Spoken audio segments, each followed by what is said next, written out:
కాంగ్రెస్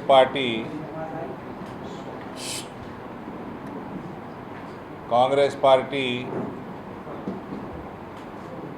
మొత్తం భారతదేశంని భారతీయులందరినీ కూడా ఒక అభద్రతా భావంలోకి దోచేస్తుంది. ఎమర్జెన్సీ తరహాలో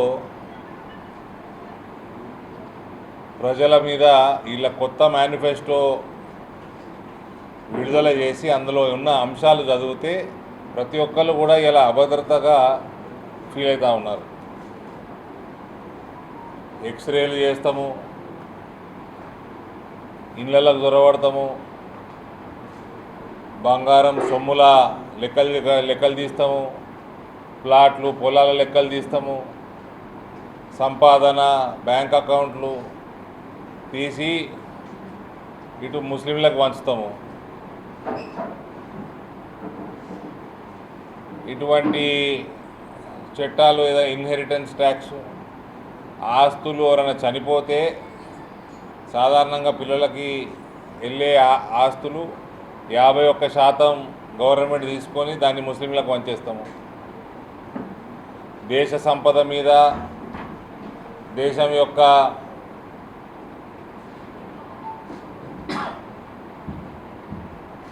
రిసోర్సెస్ మీద మొట్టమొదటి హక్కు ముస్లింలదే అని మన్మోహన్ సింగ్ మాట్లాడటం, ఇలా వాళ్ళ మేనిఫెస్టోలో భయంకరమైన ముస్లింలను ఆర్థికంగా బలోపేతం చేయడం వల్ల మాత్రమే ఇండియా యొక్క పూర్తి సమర్థతను వెలికి తీయడం సంభవం, ఎలాంటి వివక్ష లేకుండా ముస్లిం మైనారిటీలకు బ్యాంకులు సంస్థాగత రుణాలు ఇవ్వాల్సిందే, దానికి మేము హామీ ఇస్తున్నాము. ముస్లింలకు రుణాలు ఇవ్వాల్సిందేనట బ్యాంకులు, దానికి హామీ కాంగ్రెస్ పార్టీ గవర్నమెంట్ ఇస్తుందట. విద్య, ఉద్యోగం, వ్యాపారం, సేవలు, క్రీడలు, కళలు మరియు ఇతర రంగాలలో పెరుగుతున్న అవకాశాలలో పూర్తి ప్రయోజనాన్ని పొందడానికి మైనారిటీలకు చెందిన విద్యార్థులకు యువతను మేము ప్రోత్సహిస్తాం మరియు సహాయం చేస్తాం. ఇక అన్ని రంగాలల్లో ముస్లింలనే ప్రోత్సహిస్తారట, వాళ్ళకే సహాయం చేస్తారట. ఉన్న రిజర్వేషన్లన్నీ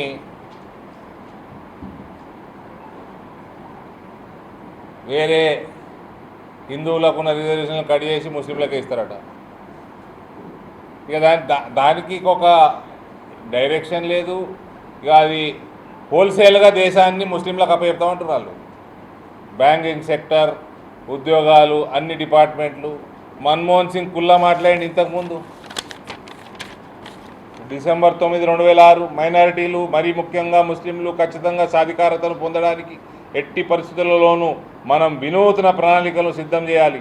అభివృద్ధి ఫలాలు ముస్లింలకు సమానంగా పంచబడాలి. మన వనరులు అన్నింటిపై అందరికన్నా ముందు ముస్లింలకే మొదటి హక్కు దక్కాలి.